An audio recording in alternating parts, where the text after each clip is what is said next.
Oi, eu sou a Olá, Vanessa. tudo bem? Meu nome é Natália. Oi, eu sou a Vitória. Vem com a gente. Aprender.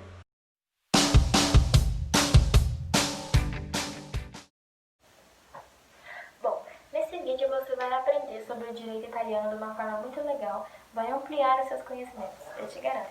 Para entender o direito italiano, precisamos ir aos seus primórdios de sua existência, ou seja, precisamos entender como ele surgiu. O direito italiano é a mesma coisa do direito romano, os dois são uma coisa só que ao longo da história eles tomaram nomes diferentes, mas em sua estrutura permanecem a mesma coisa. O direito romano surgiu com a fundação da cidade de Roma. Houveram muitas invasões de povos diferentes, crises econômicas, a ascensão da plebe, o papel da igreja se tornando cada vez mais forte. E aí, então, assim, vai surgindo os ordenamentos jurídicos que estão presentes até hoje no nosso sistema de normas e leis no direito atual.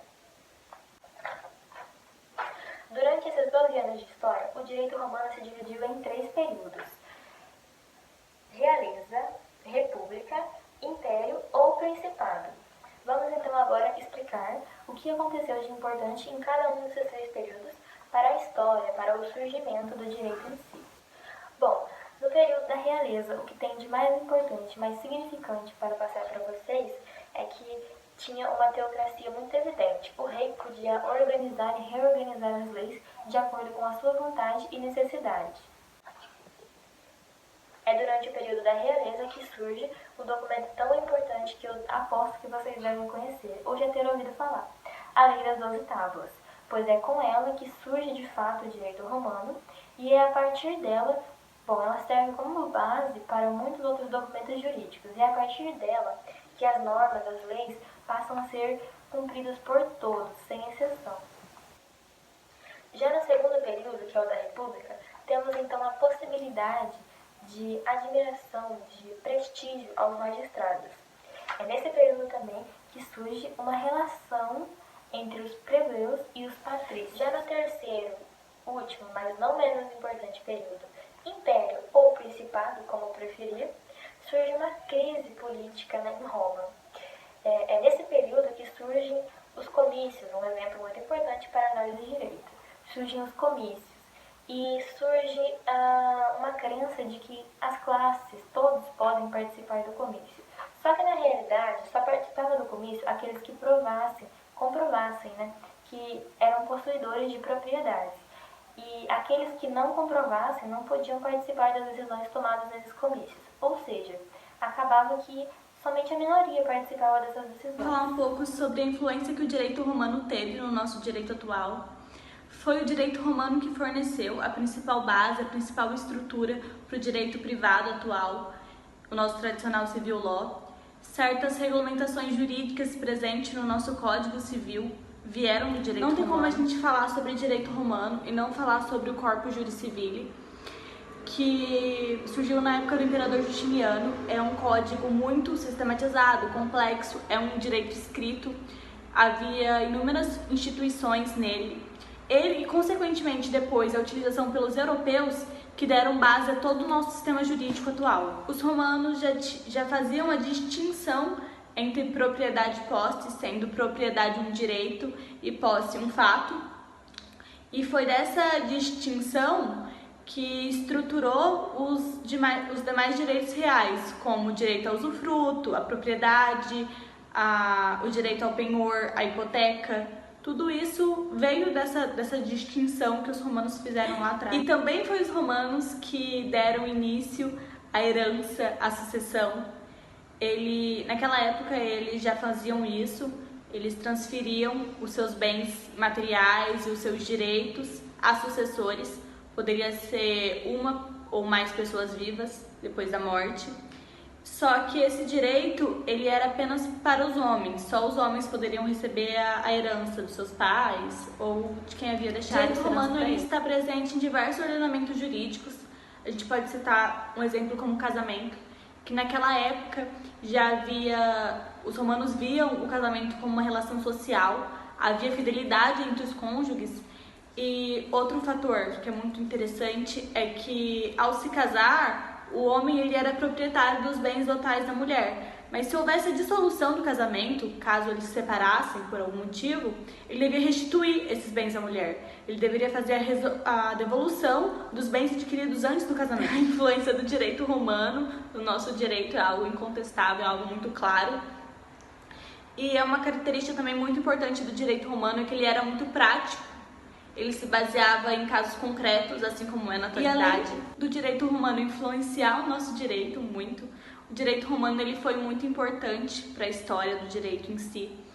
Não tem nenhum direito do passado documentado tão claramente, tão detalhadamente. Tem cerca de 12 séculos escritos, documentados sobre o direito romano. O que isso se tornou uma fonte jurídica, uma fonte de estudo jurídica muito importante, né, para os juristas, para entender como surgiu, como foi feito. E o que é importante, porque a gente é de uma matéria humana e a gente necessita desse saber de onde as coisas surgiram, de onde veio o direito. Então, o direito romano ajudou a gente a entender muito sobre a história do direito. A expressão corpus juris civilis não foi uma expressão criada pelo imperador Justiniano. Ela foi criada por um estudioso mais pra frente. Ele reuniu essa obra em 4 livros. E graças ao resgate dessas compilações, desses livros, foram eles que chegaram até a nossa era, e graças a eles a gente tem todo esse conhecimento sobre o direito romano. Um pouco sobre a influência econômica. A Roma, no período do Império, sofreu inúmeras crises. Uma delas foi uma crise política. Há uma queda da mão de obra escravagista devido a fatores como a invasão e a Revolução Francesa. A Revolução Francesa instituiu uma lei chamada Lex Frumentaria, que previa a distribuição gratuita de trigo para os pobres. Os soldados, o exército romano, eles estavam parados e os soldados eles queriam entretenimento. Foi criada uma lei chamada Concílio, que é o que a gente conhece hoje como Coliseu, as feras, os gladiadores. E tudo isso exigia muito recurso do governo. Uma característica muito importante de ser dita é que nessa época, com essas diversas crises, a moeda romana ela era constituída somente por 3% de prata, o resto era bronze e cobre. Devido a essas diversas crises e todo esse gasto, o Império Romano ele decaiu, houve o declínio do Império Romano. A Itália sofreu invasão de inúmeros estrangeiros, fazendo com que ela se fragmentasse. E a Itália ela só foi se unificar novamente em 1861.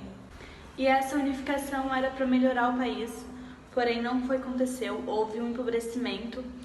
E em 1865 a 1915 houve uma evasão da população italiana, de uma parte da população. Elas foram para outros países buscar uma qualidade de vida melhor. E a Itália, numa tentativa de melhorar a situação do país, ela entra na Primeira Guerra Mundial através do Contrato de Londres.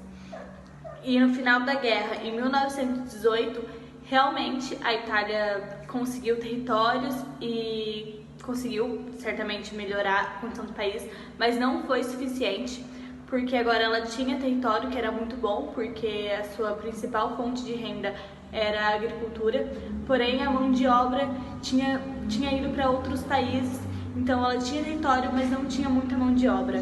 Além da falta de mão de obra, havia também uma falta de matéria-prima.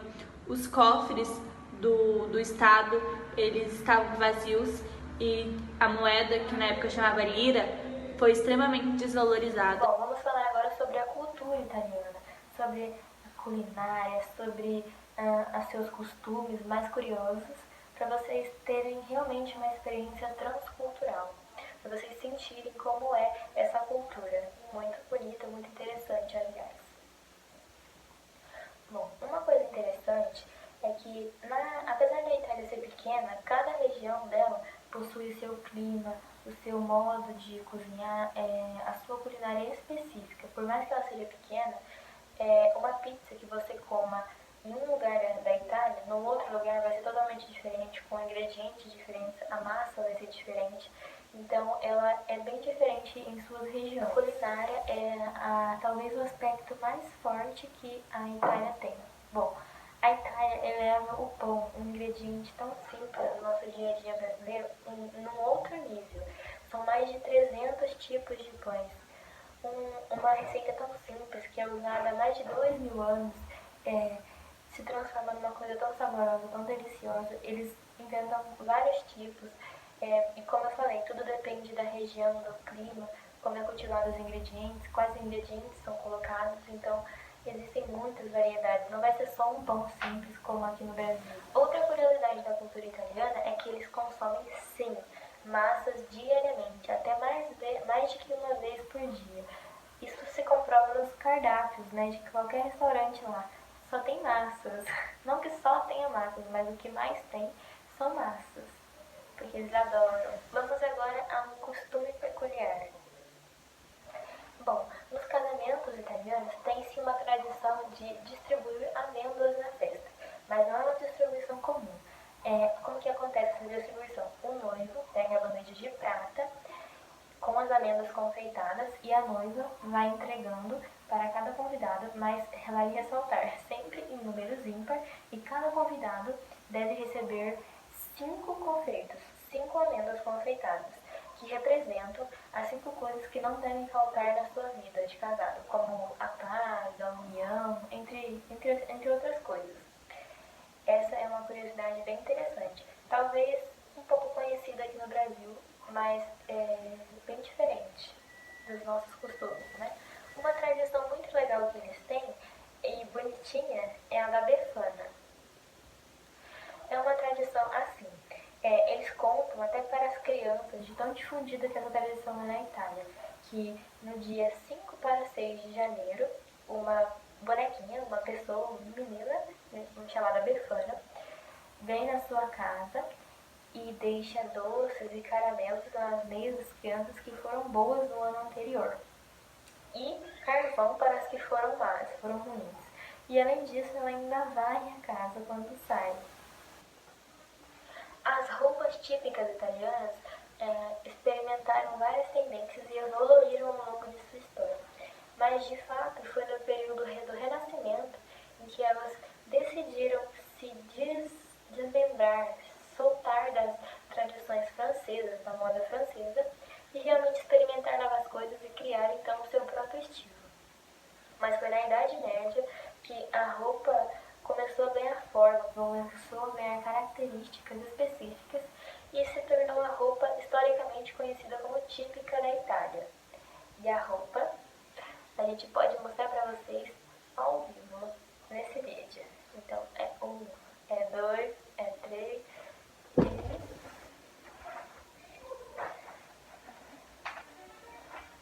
A roupa típica deles era um vestido curto, geralmente até o joelho, com um suspensório e uma blusa. Geralmente a parte de cima era uma cor neutra e a parte de baixo poucas vezes neutra, geralmente coloridas, verdes. A mais típica é verde, vermelho e branco.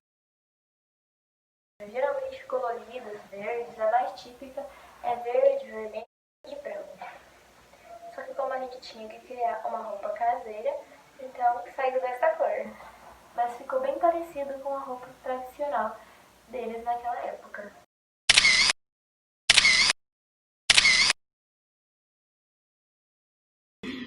Vamos iniciar agora falando sobre o desenvolvimento do direito italiano até a atualidade. Em 1939, ocorreu a Segunda Guerra Mundial. Ao final de 1945, houve um caos na Itália.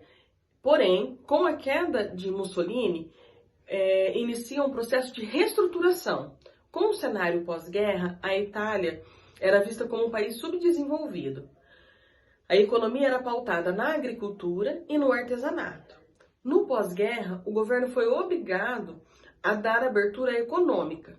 Nos anos de 1955 até 1963, ocorreu um milagre econômico, onde o país deixou a agricultura e se voltou para a indústria, fazendo com que houvesse um decréscimo no desemprego.